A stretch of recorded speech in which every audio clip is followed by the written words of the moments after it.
Good evening, everybody. I'm John Sanchez, your host, along with my co-host and partner in crime, Mr. Jason Gott, CFP.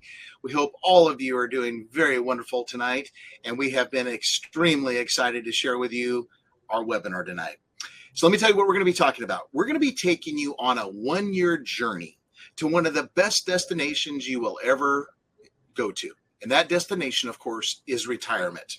You're going to find that the 12 months period between when you have made that decision and you count down those, what seems like forever, 12-month time period until that magical day of retirement is one of the most exciting, but also one of the most scary time periods that you probably will ever go through in your life. Now, why can it be scary? Well, again, you're going to be giving up the steady paycheck, the medical benefits, and frankly, for us men, usually I've never had this problem with women, as we mentioned many times on the show. We need a reason to get out of bed. And us men, we need to be wanted and needed. And so our goal tonight is very simple. We want to help ease this anxiety that you're going to feel during this 12-month time period to retirement. So with that said, let me introduce my co-host, Mr. Jason Gott. Jake, good to have you on, of course. I very much appreciate it. Long time no talk. Yeah, a couple hours. Yeah, exactly. Fortunately, not much has changed in the world, but I think this is going to be a good topic for sure. Absolutely. Lots of people who certainly are anxious to hear about it. So you better believe it. So a little housekeeping bit of information. This should take roughly no more than an hour, maybe 45, 50 minutes, and then we'll open it up to Q&A. And we really like the Q&A. Our last webinar, I don't think we had any questions, which either means we got quite a few afterwards, but yeah, feel free. Oh, were they? Okay, all right. But we want interaction with you, and you can either type in on well, no, actually you can't. You have to just pop your video and your microphone on. You see that should be on the right side of your screen, and then you'll come live, and we'll just sit here and chat with you. And again, Jason and I will stay as long as you guys have questions. But we have some really great information to share with you. And so without further ado, let's go ahead and get tonight's webinar started. All right, so we're going to be talking about, we're going to kind of skip over the team side of things. All of you know us, et cetera, from the radio and all that. But we'll talk about a countdown, right? The 12 months before retirement, 9 months, 6, 3 months, 1, and then also the post-retirement. And then we'll get into the Q&A session. Post-retirement is extremely important also. There's our bios. And by the way, this is going to be available on our website, what, Jason, probably 2 or 3 days? Yeah. Okay. Yeah, in case you want to watch it again and listen to everything. All right. Now, let's begin by talking about the 12 months. First thing that we want to do here is, number one, we want to review our retirement plan. Now, if you don't have a retirement plan, this is the time before the 12-month countdown begins. This is when you want to hire someone. You may be managing your money yourself and everything else, but this is a time that we highly recommend that you hire professionals that have the experience. Jason and I, maybe you already have an advisor, whatever it is, it doesn't matter to us. Just make sure that you hire someone that can give you an objective advice when it comes to your retirement plan, right? You need to have one. You need to have one created. It can't be something that was written. We see this all the time, right, Jason? A retirement plan that was written 5 years ago, and we asked to see it, and you got to blow the dust off of it because it's so old. You need one that's current with your current assets, your current, things going on in your life, so on and so forth. So get that retirement plan written if it's not already. If you already have one, now's the time again to blow the dust off of it and review. Jason, what about the expenses and the income sources? Yeah, I mean, this is going to be a good time frame because believe me, trying to do this 3 months before or God forbid 3 months after you've retired is a dire situation. You want to start to think about, and almost like you give your new kid allowance when they're 12 years old, right? Here's your $20, Johnny. How are you going to spend it, right? The way that we're working now, and most folks use their budget of, I have income, whatever I don't save, I spend. Well, once you retire, you've probably heard us say a million times before, the probability of getting a bonus from the government to bail you out of debt woe probably is darn low, right? So this is a good dry run time. Now you're 12 months out. You've got plenty of time to diagnose your spending patterns, really get a sense of what your true budget is, not just, like I'd said, I earn money, I spend it, I'm good. You need to now really get a sense of what those retirement expenses are going to be, because you probably don't face them now.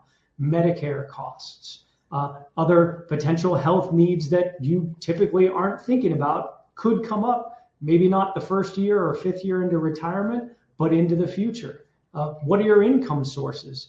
Because again, odds are you're not going to retire and get that paycheck anymore. It's going to be your retirement portfolios, your Social Security, maybe pensions, things along those lines. But getting a real sense of what that income is going to be is much nicer to do here 12 months out, like I said, versus 3 to 6 months away from go time. So that's worse yet, once you're in retirement, like, exactly. Oh my God, I didn't know I was spending so much money, and how do I stop this? And we're going to try to share some real life stories with clients as we go through tonight's webinar. I think that's one of the best way for people to learn. And so I want to just share a real quick story on the retirement expense side of things. So as you've heard Jason and I mention many times, we created a program called RISC, which stands for Retirement Income Savings Calculator. And it's a really simple but very effective cash flow program. It's a spreadsheet-based program, Excel spreadsheet, that really allows you to look at your expenses and your income quite differently than anybody else has ever shown you before. And again, the easiest way to understand this is imagine a cross, right? A T or a cross. You have your upper left quadrant, which are your fixed expenses. Your upper right quadrant is your fixed income. Your bottom left quadrant is your variable income, and the bottom right is your variable expenses. So what the software is going to do is it's going to crunch all those numbers and say, this is how much reliable income you have coming in every month. Because folks, that's the key in retirement, to have as many reliable, or what we call fixed income sources coming in. That way you're immune to market volatility, economic downturns, major sustainable pullbacks in the stock market, right? That check is coming in every single month. The variable side, what's great about knowing your variable expenses and income, you know what? If things get tight, you can always cut things back. Maybe you don't go out to eat every Friday night. Maybe you cut it back to 2 Fridays a month, whatever it is. But now you're going to know, once you complete this program, what your expenses are, fixed, variable, and then lumped together. And then what that does for us, and really any other financial advisor, is we now can design a portfolio to say, okay, based upon the risk data, you're going to be short $2,000 a month. So Jason and I then can put our heads together and create a customized portfolio for you to generate, hopefully, that $2,000 a month, hopefully more. But it really is where the whole process starts, because as a matter of fact, we said it tonight on the radio show, it's not how big your portfolio is, it's the income that it generates. And you have to know from a cash flow analysis. But the story I was going to mention is, I remember not long after we created this risk program, sat down and was one of the first clients I had go through this exercise. And this was, gosh, probably 15 years ago. And he was a very successful gentleman. He was almost an executive level, very high supervisory level at NV Energy. And, made a lot of money. His wife worked. They made a lot of money. And I made him go through this program. And when we sat down to go over the data, excuse me, when we sat down to go over the data, he looked at me and he just shook his head. And I said, Larry, what's wrong? And he says, I had no idea I was spending $2,500 a month going out to eat with the boys every day.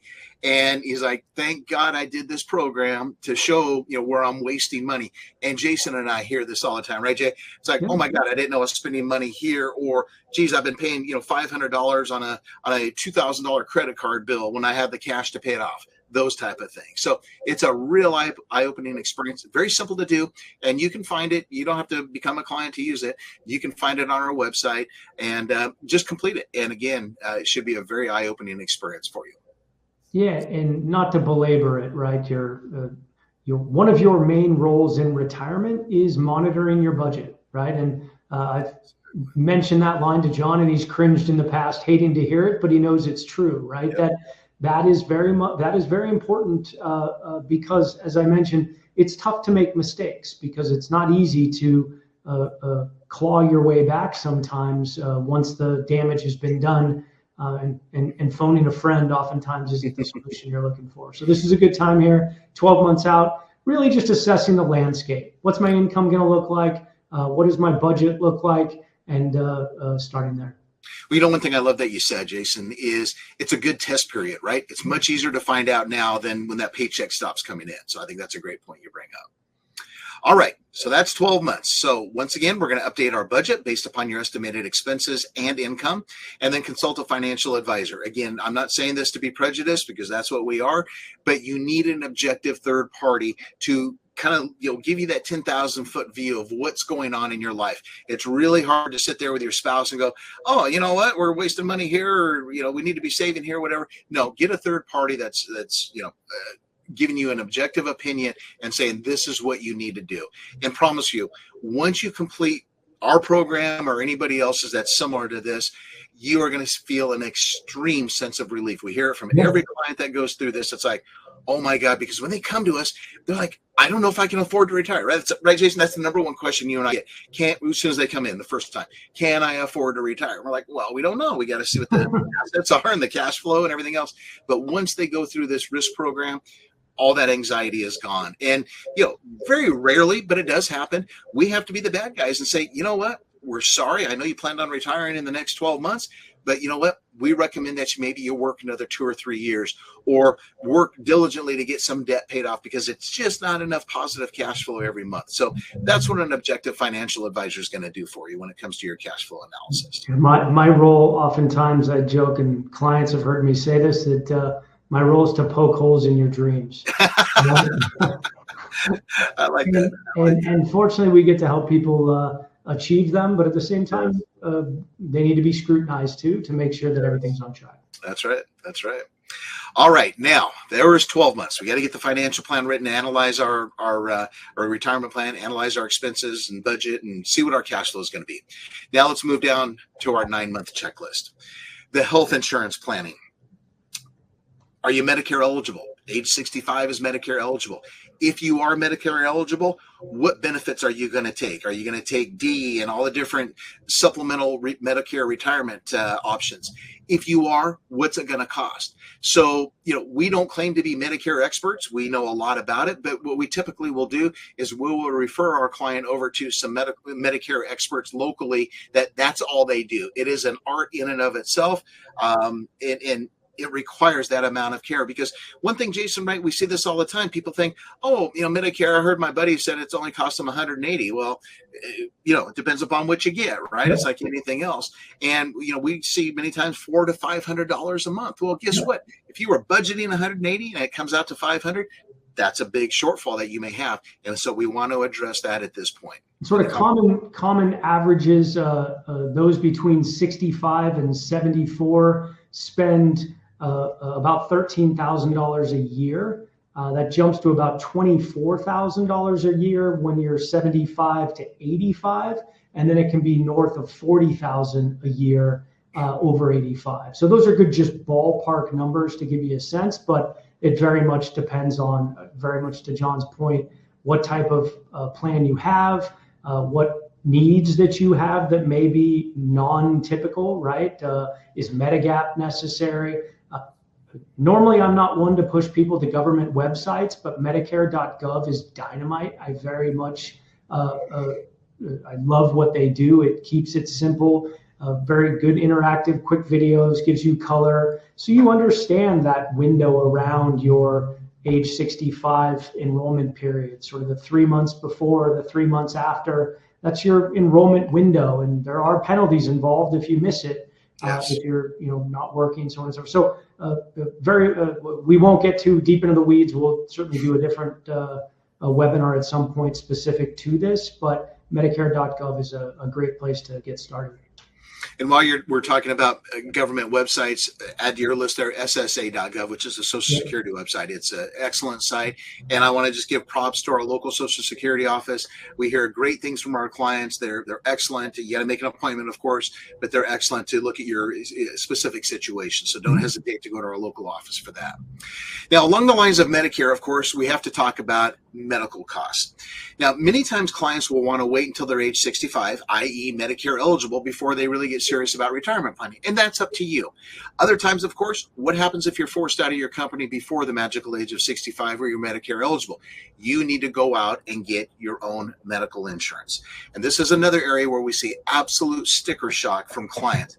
If you have to go buy your own policy, and let's say you're in your early 60s, you and your spouse, don't be shocked if you start getting quotes of between $1,500 to $2,000 a month. But many of you may, if you've owned a house for a while, that may be more than what your mortgage payment is.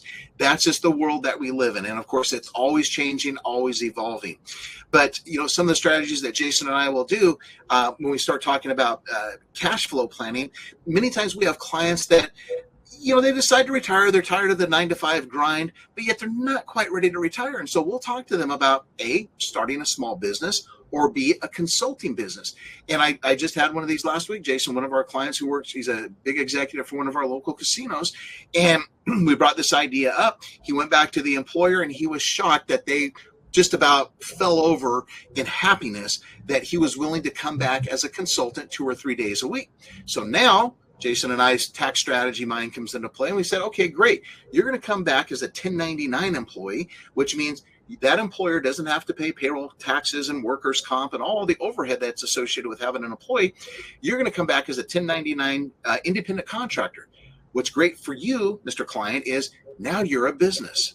So now, as we'll talk when we get to the tax side of things, one of the biggest problems that retiree has, they don't have any deductions. Usually the house is paid off. There's no more money going into a 401k. So taxes become an issue. Well, guess what? If we can show them how to create an LLC for this consulting gig that they're going to be doing, now the world of tax deductions becomes available to them, and they're bringing a little bit of extra income. And of course, they have a reason to get out of bed, which we'll talk about later. So don't be surprised. I mean, start shopping around, whether it's estate plan or, again, we can refer you to some local insurance brokers that do a great job, and they can run some quotes for you. This is some of the things that we do, again, in this 12-month window, because it is a major expense, folks, and it's not a shock to any of you. Yeah, and again, if you're following your 12-month list, you're here into 9 months in, and you're very much focusing on debt reduction, right? Especially in a case of, if you're looking at your expenses and you're looking at your income, you have a good idea of how much debt you can afford to carry. And for lots of folks, that's a fairly low number, right? To have a debt load that costs you probably more than your portfolio can earn, that's not what we want, right? We want to try to rid ourselves of as much debt as we can that, as I mentioned, a portfolio is unable to climb over. On the flip side, it doesn't mean pay off all of your debt. We're doing interest rate arbitrage, right? I want to know, what is the debt cost, right? Sometimes I cringe when someone's like, oh, I had a 0 interest loan and I paid it off quicker than I needed to. And why, right? I mean, same thing with a home that you may be paying a 2-handle or 3-handle on your interest rate, right? Currently, short-term treasuries will pay you more than that. Even though there is the utopian idea of paying off that debt, it may not be something that you need to accelerate. Even though you may have a cost to service it, you potentially could be earning more in a very low-risk investment and also have the liquidity. So if you need to assess your debt and get a sense of what is more than I can handle in terms of my portfolio can't earn 15 to 20% a year consistently, yet Chase Bank can charge me 15 to 20% a year consistently on my credit card. That's the kind of debt that we want to look at to pay off. So it's that interest rate arbitrage, as I talked about, and we help folks with that all the time. I just dealt with this today with a new client, just became a client as of today. It was exactly as Jason's alluding to. Had a very small balance on his mortgage, about $18,000. Like, congrats to you, buddy. You're going to accomplish the American dream. I said, how much is this mortgage costing? He says, a little over $800. I think it was about $850 a month. Well, he's getting a pretty good, retirement, pretty good rollover, but he's just a little bit tight on the monthly cash flow. So I ran the numbers and I said, look, let's just use $800 a month. That's $9,600 a year. You owe $18,000. It's going to take you about 2 years to pay that off. I can't earn you, Jason and I can't earn you, 53% return on your money. We're good, but we're not that good. So from a pure cash flow standpoint, which he's trying to get every dollar he can coming in, I said, look, let's take part of your rollover. Yeah, it'll be taxable, but you haven't worked, for 3/4 of the year, so you're going to be in a very low tax bracket. Let's take $18,000 of your rollover and let's pay that off.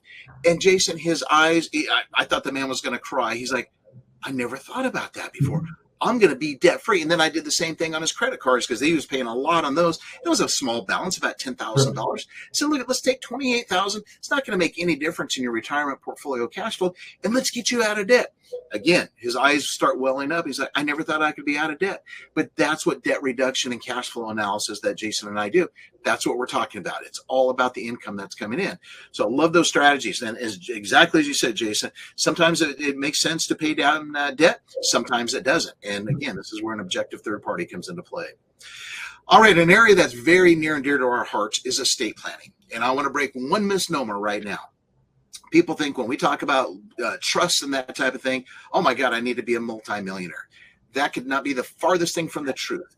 Most estate planning attorneys will recommend that if you have $40,000 worth of assets or more, you are a candidate for a living trust, not a living will. So let's dispel the myth, Jason, of, hey, I have a will, that's all I need to do, versus let's having a trust. Why don't you handle the will and I'll handle the trust? And folks, you'll understand the benefits of having a living trust. Well, my part's easy. The will is essentially just a nice letter of instruction for a probate judge. It doesn't do what you think it does in most cases. It is just something that you can, the folks who are there after you've passed are utilizing to instruct the probate judge as to how to divide your assets that have not been put into a trust and created beneficiary lineage to those assets. There's costs to probate. Your poker buddy from 5 years ago can show up with a napkin that says, Joe told me that, I get $50,000 when he dies, and here's his signature. And sure enough, if that judge says that looks like it makes sense, again, I'm being a little bit extreme, that can happen. Whereas assets held in a trust, which John will walk through, doesn't matter what Joe shows up with, the trust owns those assets. And since you've passed, the trust is now irrevocable, and those assets are going where they had been planned to go, versus a bad pool game that gave Joe the ability to come after your money. So, or some prior boyfriend, girlfriend. I mean, we've heard it all, folks. And literally, I'm so glad you brought that up, Jason.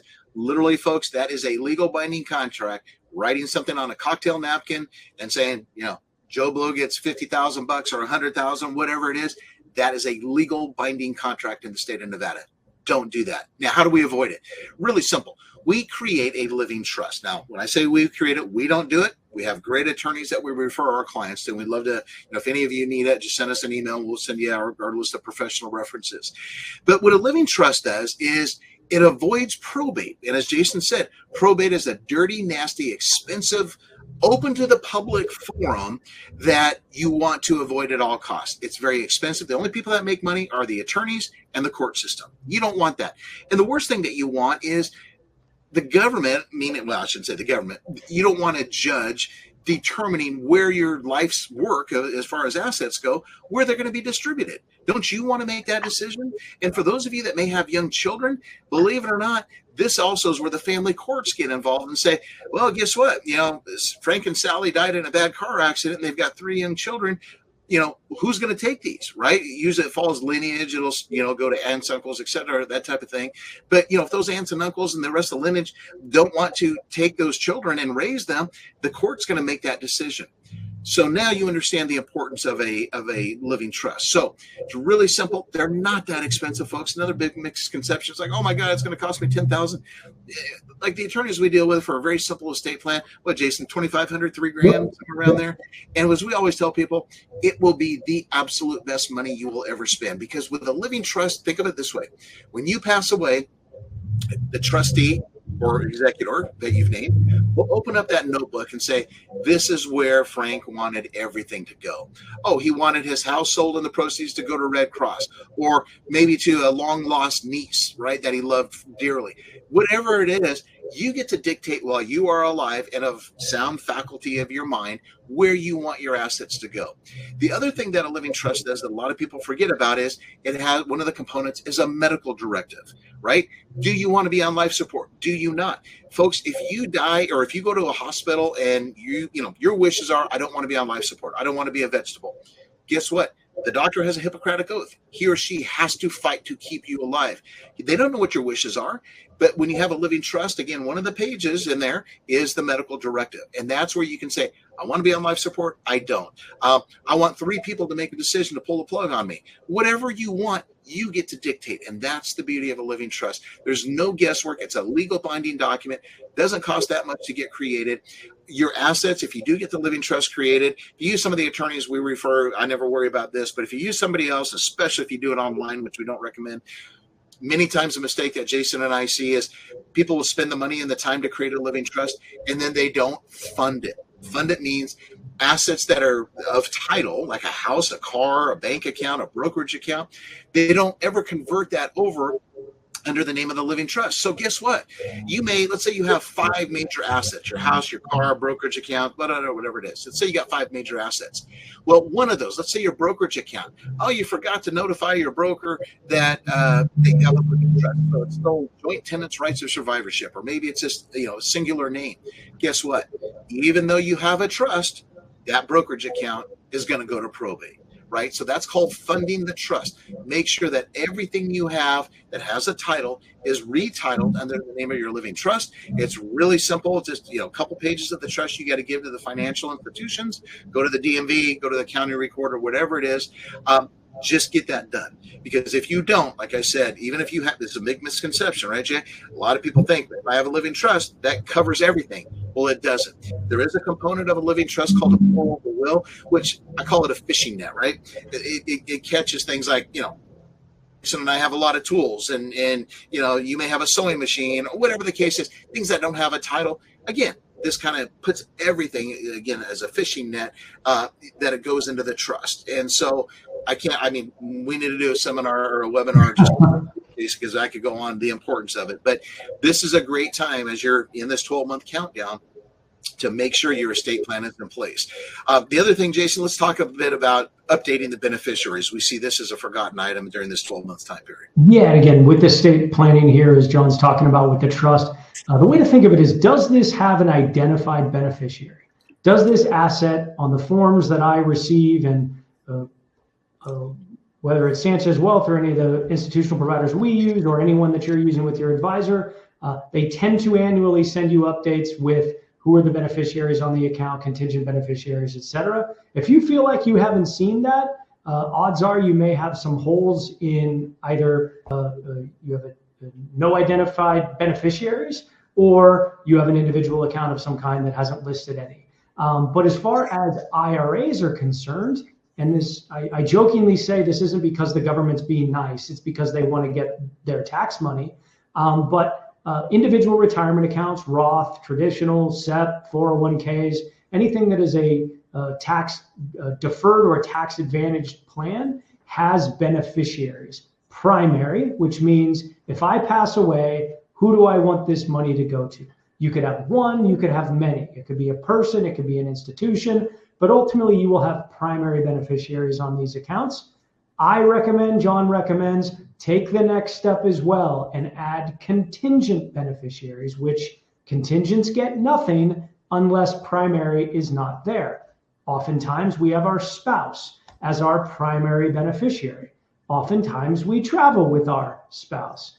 God forbid something happens to both of you together, you don't have a contingent beneficiary. Those assets then go to exactly what we talked about, probate, they go to your estate. They don't get the tax benefits that one would like with an IRA.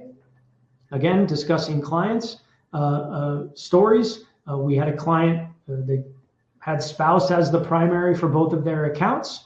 The husband passed away, and as despite our begging and pleading, his wife didn't put new updated beneficiaries on the account, and she passed away 2 months later. And it was a situation that there were no contingent beneficiaries on the account. And then you're dealing with, I believe there were 7 siblings that were all sort of discussing aggressively their residual assets that could have been corrected just by adding contingent beneficiaries to your account. We do it. Any of your institutions do it that you work with, but make sure your 401k, your IRA, anything that has been done with pre-tax money or a Roth that was after, go review those. regardless of whether retirement's in a year or 9 months or 10 years from now, definitely take the time. But this is on our checklist for very important things pre-retirement. And then we're going through a process with account reviews with clients every year to make sure that the beneficiaries are still in line with their wishes. And also, let's throw into that mix also, Jason, life insurance, right? We always tend to forget about life insurance. Obviously, big chunk of money that's going to be going to somebody. Make sure it's somebody that you want it to go to. Where we see a problem many times is when someone gets a divorce, they get a second or a third marriage, not uncommon anymore. And they may have an ex-spouse that is still primary or contingent beneficiary, and they didn't want that, but they forgot to do it. So we always recommend once a year, just go through all of your accounts and make sure the beneficiaries are whom you want at this phase of your life. Okay. All right. Oh boy, we got 6 months till retirement. Here we go. What do we need to do here? First thing, we need to finalize our Social Security strategies. Now, again, as we said at the beginning of the webinar, we could spend hours going through all the different strategies and so on and so forth. Main thing we want to talk about tonight is deciding on the timing of the benefit, right? When do I want to take it? Just a couple real basic rules of thumb that a lot of people don't understand is, remember, if you retire before what's called full retirement age, or FRAs we'll refer to, you will be penalized by the government, by the Social Security Administration, if you go out and earn a certain amount of money greater than, where are we at, Jason? About 40 grand right now, I think. No, 14 and change is really where it's single, but yeah, married, I think it's around 40 grand, right around there. A lot of people don't think about that, right? And they go out and they get a part-time job or maybe start a business, and all of a sudden the government comes back and goes, oh, we're slashing what you thought was going to be a $2,300 a month payment. We're slashing it down to $300 or $400. So this is, again, part of the whole strategy. Do you need to take the Social Security benefit? If so, when? And then also, of course, do you need to take it before full retirement age, or can you wait? And then the final point, again, these are just real basic strategies. We can always go into more detail if we meet with you individually. Remember also that once you go from full retirement age, which again varies depending upon when you were born, many of you are probably around age 67 and 10 months, but from full retirement age until age 70, you get a guarantee. This is one of the few great things of the government, one of the very few. They guarantee that your monthly benefit is going to increase 8% a year until you achieve age 70. So from full retirement till age 70, a guaranteed 8% a year raise. On top of if we get any COLA or cost of living adjustments. So there's quite an incentive, and we always crunch the numbers to make sure it makes sense, quite a bit of an incentive to wait until 70. So if you come from a long lineage of family members that live into their late 90s or sometimes early hundreds, that's something you want to consider. Maybe if, and again, depending upon the rest of your asset cash flow, maybe waiting until that age 70. It's a guaranteed 8% increase every single year. So these are just the things we want to do. We want to finalize that Social Security strategy during the 6-month window. Let's talk about the investment side, Jason. Yeah. So again, depends on what your expenses. When we've worked on income and expenses, ultimately you want to get a sense of, is your risk appropriate in your portfolio now that you're getting near retirement? And one of the common myths that we think that we hear from clients is that they think, okay, I'm retired now. We should have no risk at all in the thing, run it to cash. And that couldn't be any farther from the truth, right? We're expecting to utilize these assets to create income for hopefully the next 20, 30 or more years, right? That you're not reducing your risk specifically, but you're more so reallocating your portfolio to be more aligned with what it needs to be doing for you. Is income generation important? For some it is. For others it's not. They don't need as much from their retirement accounts as others do. Are there certain strategies that we can protect the assets yet also attain a guaranteed income of some kind that can grow into the future? That fits for some, it doesn't for others. But there's a lot that goes into this step, but it's very much dependent on you, not just a cookie cutter client. That's what we do, is we try to build something very custom for your needs, and rebalancing your portfolio at retirement and ongoing afterwards is very important. But try to make sure that you don't have more risk or less risk than you thought. This is a good time to be making sure that's the case. Versus, wait a minute, I have my entire account in biotech stocks. It did well for me. However, I'm now into a situation where I can't withstand a 50% drawdown in my account. It probably would derail my retirement plans quite a bit. That's what you need to be taking a look at, either yourself or with a professional. Perfect. Now, one of the biggest things that we always need to be thinking about also, and once we're past that side of it, is the roof over our head. What are we going to do as far as our housing and shelter needs once we retire? Now, many times it makes perfect sense, and if you can afford to do so, you may decide that you want a second home.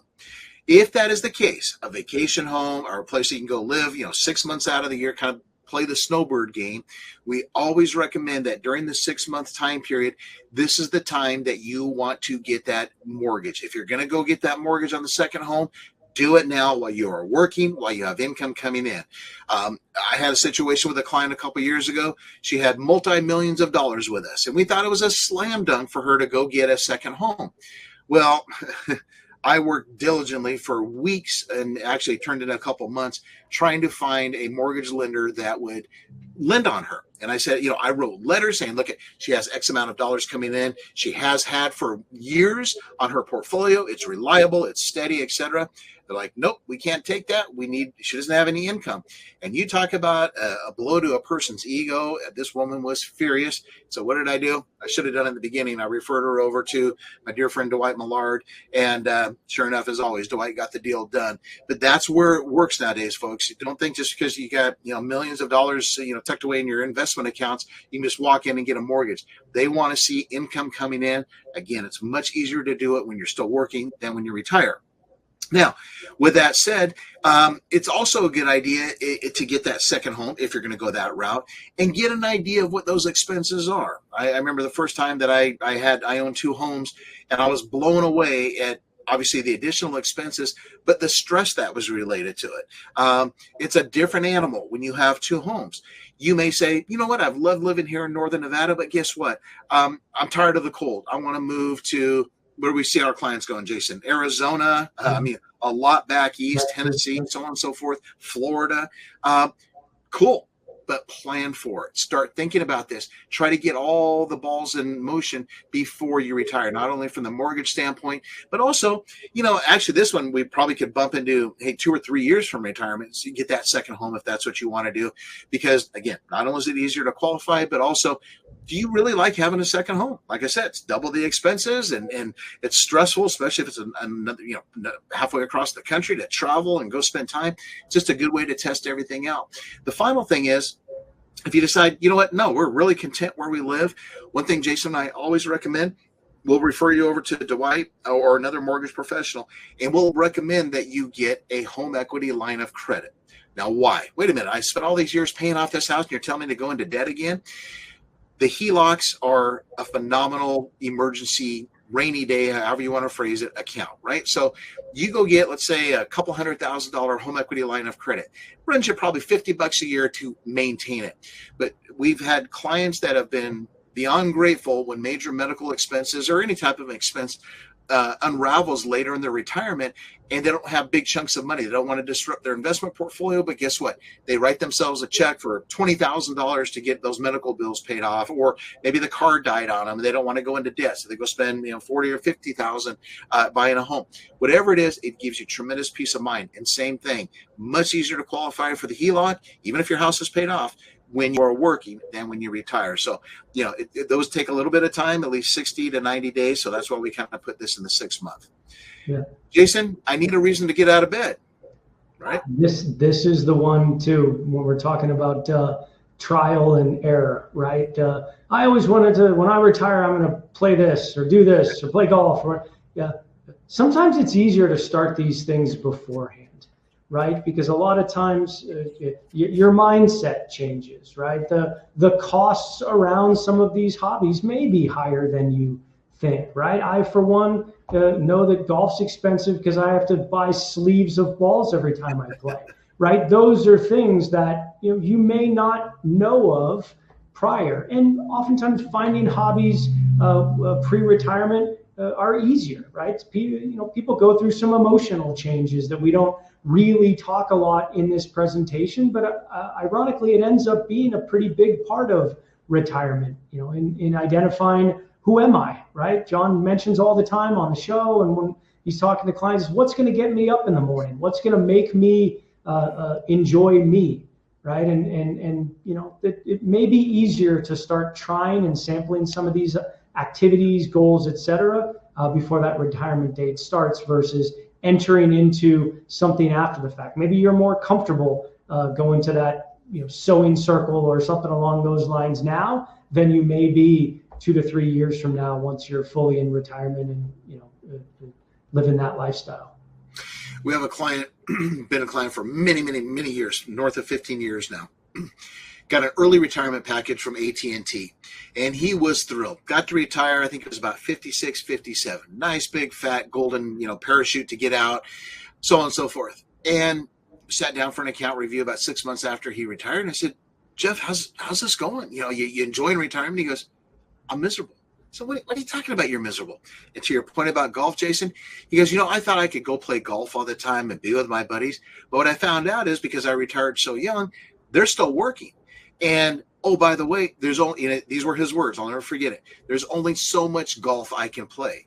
Right. Now I'm looking for things to do on board and, so on and so forth. So, yeah, what may be a fun hobby such as golf or something while you're working, don't think that that's going to consume your, full retirement. So once again, start developing hobbies. Maybe you want to start a small business, whatever you want to do, experiment with it in the 6 months prior to retirement. Because the last thing you want to do is say, man, I can't wait to retire because I'm going to go do this. And then you retire and you go to do that. And you're like, I hate this. This is miserable.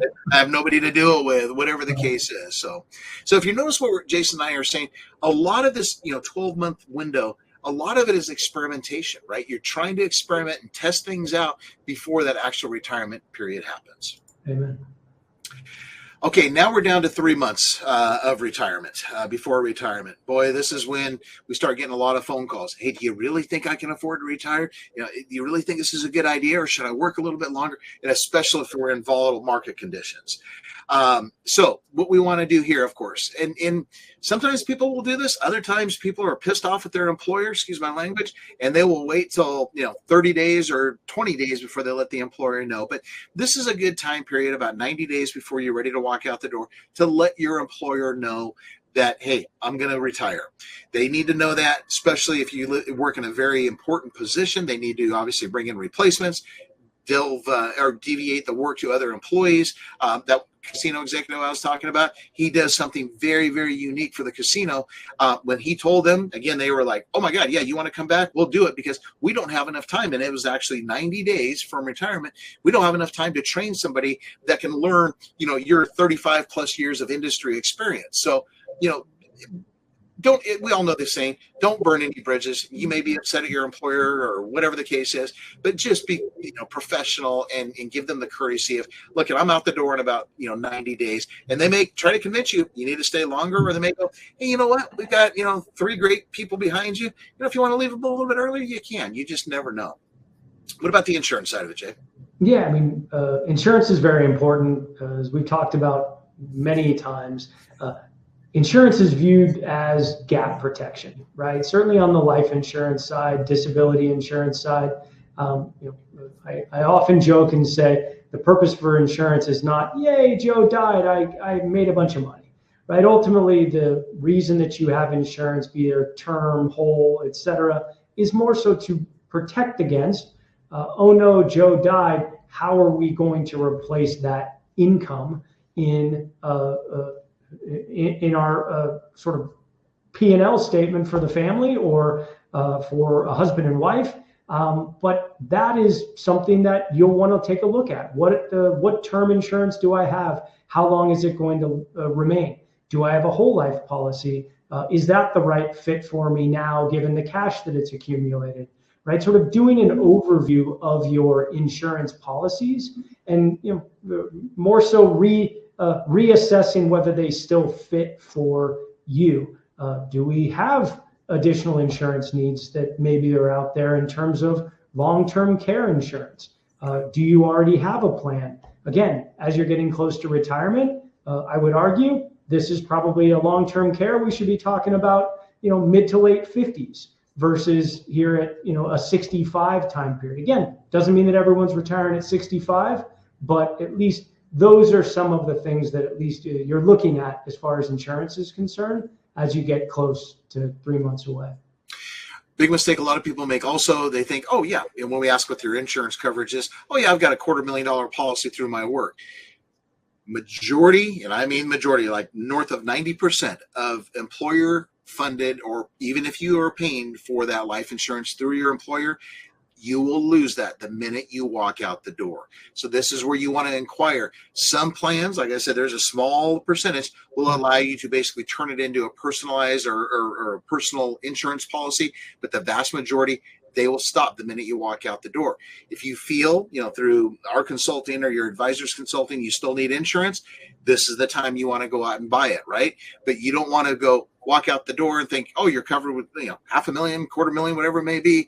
And then boom, it's gone. And then lo and behold, of course, this is when, health issue rises and you can't qualify to get insurance on your own. So you absolutely want to look into that, especially those of you that work for, state and government municipalities. A lot of them have excellent retirement benefits, especially as Jason was mentioning on the long-term care side. You can buy it for cents on the dollar versus the private marketplace. So ask about it. Do I need it? Long-term care, life insurance, etc. And if I do, where's the most cost-effective way to get it? Privately, or do I have that ability to continue it on once I retire? Setting up the retirement accounts to ensure access to funds for the direct deposit. We'll skip that one. It's kind of self-explaining. The withdrawal strategy, Jay, why don't you go through what our rules of guidance are when it comes to withdrawals? Yeah, and I think as you're getting close to retirement, right? This is still in the planning phase. What's the strategy going to be? What did my income look like this year? Does it make sense to withdraw an IRA versus a taxable account as you're leading up to retirement, right? There's different rules around withdrawals if you've started Social Security prior to full retirement age, where retirement income may not be taxed in the same manner as income from a job would be, or reduce your benefits because you are taking income from a retirement account, et cetera. So those are all strategies that you're going to want to be working on, in that dry run standpoint. But as you're getting close to retirement, this 3-month check-in, we want to see what your taxes are looking like so far this year, and how in what manner we should start to set up those future withdrawals for you, so we can be the most tax beneficial to your plan. There are strategies as to what we want to be withdrawing from. Is it a trust now? Is it an IRA now? Is it a blend of the two? Is it using all of them for some reason? It all is very specific to the client. There's no cookie cutter answer for this either, but this is the time that you want to be thinking about that. And it does actually touch on that access to funds and direct deposit standpoint. You want to have all these things set up and ducks in a row, so that once your retirement starts, it doesn't start with a hiccup of, where's this payment? Or, oh, I didn't know I couldn't redeem this asset for a certain amount of time. You're working with your advisor and your advisor's team to make sure that that's all set up before retirement starts. It's always a great idea in this 12-month window. We should have put this bullet point on there. Start building up cash, right? Because many times as I always tell clients, while you're still working, this will probably be the last time in your life, unless you get a windfall through the market or an inheritance, probably the last time that you're going to have the ability to sock away a bunch of money. So try to do that. It's wonderful to go into retirement with a nice, what we call after-tax nest egg. Again, if unusual expenses arise, or maybe you need to dip into it a little bit to supplement your other retirement income needs, etc. It's a great peace of mind, like I said, knowing that you have some cash, tucked away and set aside. The other thing that, as Jason was mentioning about the tax impact, that I want to mention is, without proper planning, like you're learning about tonight, one of the biggest surprises that people tell us about, that they find out from other advisors, is the first year they get their taxes done after, let's say, a year of retirement. The CPA says, oh, okay, congratulations on your retirement. Guess what? You owe X amount of dollars in taxes. You're like, I've never owed that amount. What happened? Well, guess what? When we sit down with you and do this, we talk about how much money do we need withheld from your payments to forward to the IRS, just like it's being done in your paycheck. But if you don't do that, here's the gotcha that happens. Your CPA will say, look, you owe X amount of dollars, which is a shock because you probably never have had to pay that amount of money because you haven't had taxes withheld from your retirement distributions. But secondly, this is the other one that really upsets new retirees. The accountant says, guess what? Because you didn't pay enough, you are now going on quarterly tax payments. What the heck is that? Well, this is, it says, you've got to send X amount of dollars to the IRS every quarter, just like a business owner does, as a tax deposit, as a tax payment, however you want to look at it. It'll all get washed out when the tax return is done. But that first year, if you didn't have enough money withheld, here come the quarterly payments. And then again, that disrupts your tax, your cash flow if that's something you have a plan for. So Jason's point on the tax impact, extremely critical. What accounts do you want to take the money from that have the least taxable and tax impact? That's part of the whole planning process. And that's something that we do all the time. I get calls from clients. They need to withdraw $25,000 to pay for this or buy this or so on and so forth. We're making that decision based on, again, going back to my interest rate and tax arbitrage conversation. What's the most beneficial, or rather least painful choice in terms of where to withdraw funds from, given the scope of, as you get closer to your mid 70s, you're dealing with required minimum distributions from your retirement accounts that you won't be dealing with at 65 or 70, but that will become part of your retirement landscape. And again, someone who is well versed in all the tips and tricks around RMDs will be a good asset to have once you're at that point. Love it. All right, 1 month. The heart is racing. You're probably having some sleepless nights. You're second guessing whether this is the right time to do it. Or there's a few of you that are going to go, I can't wait. I'm counting it down, right? Most people, no matter how much you plan, they get very nervous when this last 30 days happens. It's kind of no turning back at this point. You've already told the employer, they've already found replacements for you. You've met with your advisors. Everything is ready to go. All right. Number one, we're going to kind of recheck ourselves just to make sure everything is done. So we're going to confirm what our health insurance is going to be. Is everything in place to do that? Are we going to get the Medicare? We've already applied for it. So do all of our final checks on the coverage as well as the paperwork. Final details with the employer. Yeah, confirm. Look at, what am I going to get? Can I keep some of that insurance that we talked about? Do you want me to come back as a consultant? Is there a package, what we call a rollover package, that I can fill out now to submit to you so we're not lagging obtaining our 401k money? This is another mistake people have, is they retire and they think, oh, I can call my 401k custodian and tell them, hey, I want my money rolled over to Fidelity, to Sanchez, wherever it may be. Well, guess what? That takes time. Most employers will need you to wait about 2 to 3 weeks before they get you in the system. In other words, where the HR notifies the 401k custodian and says, Frank is retired, right? You cannot call that first day of your retirement. They're going to think you're still working and you can't touch your money. So there's usually, like I said, 2 to 4 week lag before you can access that 401k. Well, guess what? Your paycheck is stopped. So that's something that we plan on. Where's the income going to come from that first month of your retirement? So review all these final details with your employer. Get your hands on the rollover paperwork, any medical benefits, retiree benefits, etc. Make sure all of that is wrapped up at that point. What about contact info and celebration and reflection? Set up the party. Yeah, exactly. Contact information. Reach out to, obviously, folks that you worked with before, but your companies, right? As John mentioned, custodians for your 401k. Can't tell you how many times people don't even know who the custodian for their 401k is. They've been getting their statement and it says, Mars Incorporated up the top. They don't realize it's Vanguard or whoever that currently has that 401k.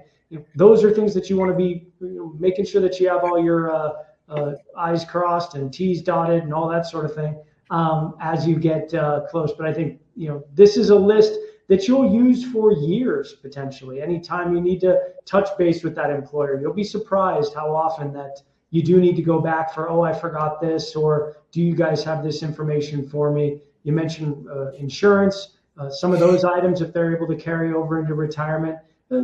Just make sure you have all this information now, because it's a lot harder to get a hold of your HR at your company after you're gone versus being able to walk down the hall and get it directly. Right. Conversation with a client I was referring to that happened today. He submitted his retirement paperwork, and they like, oh, well, we need a copy of your birth certificate. He's like, I've been here for 35 years, and you need it. Yep, the custodian needed it, and he sent off the birth certificate. Gets a phone call about 3 weeks later from HR. You didn't send the birth certificate. We can't process your 401k rollover. I sent it. Matter of fact, not only did I send it, but I called and confirmed that you received it, and now you're telling me I didn't get it. Those type of things happen. Now, one other point I want to add, Jason, to the contact information. This is a great time also to create a life notebook. What do we mean by that? Think about if you are incapacitated, how you want your life to unfold, right? You want somebody, your spouse, the executor, whomever it is, to open up a notebook and see a copy of your living trust, a copy of your different insurance policies. Who are my advisors? What are their phone numbers? Who's my CPA, my financial advisor, so on and so forth. So just, I mean, again, we could do a whole webinar on this one. Think about, basically handling your life, whether you're alive or God forbid, if you passed away, that you want to take all of the guesswork out of it. I was a brand new broker. I was about maybe a year or two into the business, and I had this older couple, and they were real old school. Walter handled all the family investments. Elvira would show up literally at the account review meetings, and she'd be there knitting. She had no interest, and they had a lot of money, multi-millions. Well, all of a sudden, Walter passes away. Elvira, because she hadn't been paying attention, had no idea where anything was. She calls in her daughter, Lois. I can't believe I remember their names. Calls in her daughter, Lois, who lived, 3 hours away. Lois comes over to the house, the apartment actually, spends literally, I was going to say hours, but it was days, actually a couple of weeks, going through Walter's, who was a pack rat, file cabinet and going, oh my God. She calls me up. She goes, did Dad have this? I'm like, I don't know. I handle his investments. I don't know what he had on life insurance or things like that. Literally, it took her weeks, if not months, to conclude the estate, all because she had no idea, nor did Elvira, the wife, where everything was. Don't do that. It creates an insurmountable and unnecessary amount of stress. Open up a notebook. Here's where everything is. Passwords, so on and so forth. It just makes everybody's life so perfect. The final step, you made it. It's time to celebrate and reflect. Now, you've heard me say this before on the radio. I'm going to say it again. Us men, we need to be wanted. I've never, in my 35 years of doing this, have I ever had a client, a female client, a woman that says, oh my God, I need to be needed and wanted. So I don't know if I'm going to be happy in this new realm called retirement. Us men, we always ask the question, are you mentally ready to retire? And I've shared the story. I've literally had grown men who are like, no, I'm not mentally ready. Financially, I can do it, but mentally, I'm not. So you got to think about, reflect back on your career. Don't dwell on it. Be happy about it. But most importantly, make sure you're mentally ready to retire. And if you are, it's going to be one of the most beautiful chapters of your life. This is it, folks. I mean, you retire. This is it. This is what you've worked all these years. This is why you've got up at 4 o'clock in the morning for the last 40 years. This is the time period. And one other thing, just personal side I'll mention, if you can do it, if both you and your spouse work, please try to make it a point where both of you retire at the same time or very close. I've seen way too many retirements that just were miserable, right, Jason? Where one spouse says, no, it's usually the man. Nope, I need to continue working, not financially. I just, mentally and, ego-wise, I need to do it. Wife's like, I'm done. And she's sitting at home, or all of a sudden she starts traveling without him. She's going with her girlfriend. She's going across the country to see the grandkids, going on a cruise, and he's working, and it creates a tremendous amount of animosity. Try to do it together. Try to do it together. And the other side, the one who is retired is pulling at you to get you to retire so you can be with them, right? And it causes conflict as well. Absolutely. So it's a beautiful time period. If you follow this 12-month checklist, enjoy it. Absorb it, be thankful for it, and just make this, like I said, one of the best chapters of your entire life. And if you do it correctly, you will. The last thing we want to mention is the post-retirement side of things. Jason, take over on the monitoring, the budget, and the spending. Yeah, and the budgeting, right? It started 12 months out. Hopefully started even before that. And when you're in retirement, you're continuing to monitor your budget, right? We have budgeting software that we use here for folks that we're able to import everything. You're able to see what your income is, your expenses, your portfolios. We can shock them. They give you a good sense of how certain your plan looks, and you can iterate on them. Can I afford to do this? Can I not afford to do that? But monitoring that budget and staying on it is going to be an important part for a successful retirement. It doesn't need to consume retirement, but it very much needs to be part of something that is your new job. Part of it is just making sure that you're staying in check with your spending versus what your income is. You're the new CFO. You're the new family CFO, right? Yep. Next thing you want to do post-retirement, stay engaged. Maintain your social connections. Pursue new interests, as we talked about. Bottom line, as Jason said, I'm going to say it one more time. Figure out what is my reason to get out of bed. Hopefully you figured it out pre-retirement, but what's my reason to get out of bed? We see it with clients, the ones that are busy, they're healthy, they're exercising, they're involved with their friends, they're doing this, they're doing that. Man, they're like, what do they always say, Jason? I don't know how I had time. Right. I need to retire from my retirement. Yeah, that's when you know that they're having a good retirement. And then take the last point. Yeah, and your financial plan, right? Whether you're using us or another advisor, make sure you're having annual reviews, checking up on things. It doesn't have to be a full comprehensive update. It's just, what's going on? What are you thinking? What are your concerns? That's what we're here for too. I would jokingly say I probably spend 75 to 80% of my time being more of just an ear, right? Listening to people, getting a good sense of what their worries are, frustrations, and hoping, with a sort of untied eye, give them some guidance, give them some tutelage. We have a lot of information that we get from lots of folks, lots of experience, and we're here to help with. It doesn't have to just be, is my stock market portfolio going up by X? It can be any life decision. And I want to add one thing here quickly too. There's a lot of fraud that's going on. There's a lot of folks that are getting emails and texts and things telling them to send money, and any sort of financial decision, as minuscule or wide as it may be, if you have any sort of concern or are scrutinizing it, please reach out to us and ask us whether it makes sense to John or I. It is becoming very, very, very common where lots of people are getting things that they think make sense, that if you even think of a sniff test, they don't. So I just wanted to add this into this conversation because you will be more of a target as you age for fraud and fraudsters. So please do not hesitate. Even if you're not a client, send me an email, ask me if this makes sense. I promise you I'll give us our information because we do not want to see this happen to folks. Like you said, it is becoming more and more prevalent. It's been around a lot of years. I had someone walk in yesterday, not a client, asking us questions, texts, and it was scary just how much people are trying to take advantage of folks. Right, exactly. Great point. All right, so let's wrap up with our key takeaways. Utilize the year leading up to your retirement to ensure that it is a smooth and wonderful transition. Stick to the checklist and budgets to avoid any road bumps in the future. And then again, rely upon professionals, your financial advisor, your CPA, your attorneys, if you are feeling overwhelmed by retirement. I love what you just said, Jason. We spend majority of our time almost being like psychiatrists, psychologists, whatever it is. That's what we do, and especially in volatile markets. And let me tell you, when we do get into volatile markets and markets, unfortunately, that decline, guess what?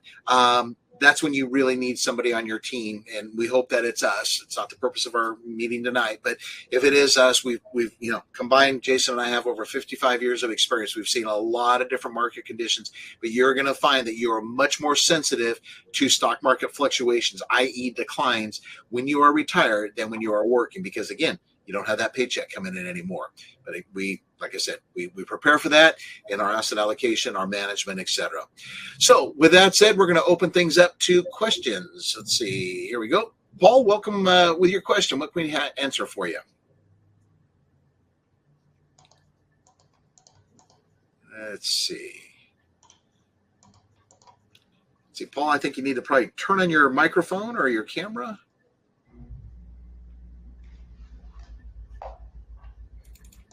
guess not. Let's see. Bear with us, folks. Okay. Well, I apologize, Paul. For some reason, your question's not coming in. But again, just reach out to Jason and I at the office. Our phone number, of course, as you see right here, 775-800-1801. Our general email, office at sanchezwealthmanagement.com. If you want to email Jason or I personally, just put our first name in front. Mine is Jon. His is Jason at sanchezwealthmanagement.com. Hopefully you learned a lot tonight. Like I said, we crammed a lot into a 1 hour session, but this is a critical time period of your life. You can't make mistakes in that 12-month time period, or you will derail your retirement dreams. And that is the last thing that we want. Jason, any other points that you want to bring up? Actually, I do see on the chat here, Paul is asking, can we return to work after collecting Social Security, was his question. Okay, go ahead. Without a penalty. Yeah, as long as you're over the full retirement age. So you want to make sure that you're, whether you're 65, 67 and 10 months, whatever the case is, just make sure that you're past that full retirement age and the government allows you to go back to work and make as much as you want. And the other question I got here too via email is, when do people consider a reverse mortgage, John? That's a great question. I've shared this story many times. I'll say it again. I used to be really dead set against reverse mortgages, probably up until about 15 years ago. And then we were kind of forced to get involved in helping a client obtain one. First of all, you want to find a mortgage professional that is licensed and experienced in it. You actually have to go through a course as a potential borrower, but they absolutely do have their place. They're like anything. There's pros and cons to it, but the best advice I can give you, work with your financial advisor to see if there's other income sources before you do that.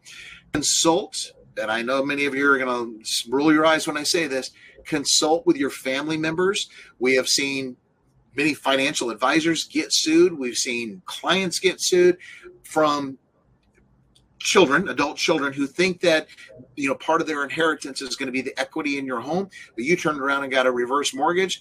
Again, horror stories I could share with you. So hopefully you have a good relationship with your children. Let them know what you're thinking on it. Hire an experienced reverse mortgage specialist, because your average mortgage person does not know how to do it, nor do they have the training or the qualifications. And then sit down and like I said, you have to go through a course now because the government wants to make sure that you understand all the pros and cons to it, because they can be very expensive, but at the same time, they can be very wonderful and they can fill a gap. One of the best ones we've ever used before is where we had a client that we maxed out all their retirement income sources, etc. Husband came down with Alzheimer's, like a real basic case. Well, it ended up evolving, where he went from having to go to an Alzheimer's facility, 1 day a week, to he had to live there full time at about $9,000 a month, if I remember, and there was no more money that we could squeeze out of the investments. And so we ended up having to utilize a reverse mortgage, and it saved this woman. It really did. So she could make those final days of his life. Fortunately, he lasted about 2 years. So she didn't really hurt her financially, but he got to live out, pretty good life. Otherwise, she had to boot him out and bring him home and so on and so forth. Yeah. So they absolutely have their place. Absolutely have their place. Well, that's Any other questions? All right. Well, again, we sincerely thank all of you for your time this evening. We hope you found it, educational, useful. And again, if we can help any of you on your personal retirement plan and your 12-month journey to retirement, please reach out to us. We'd love to sit down with you and show you what we do and how we do things quite a bit differently. And thanks to all of you for listening to our radio show. As you know, Jason and I are passionate about the radio show, and we love it. And bottom line, we just love helping people. And so we thank you for the opportunity to do that. And once again, you have our phone number, our emails. And until tomorrow on the show, God bless. Have a great evening, and we will chat tomorrow. Have a good night.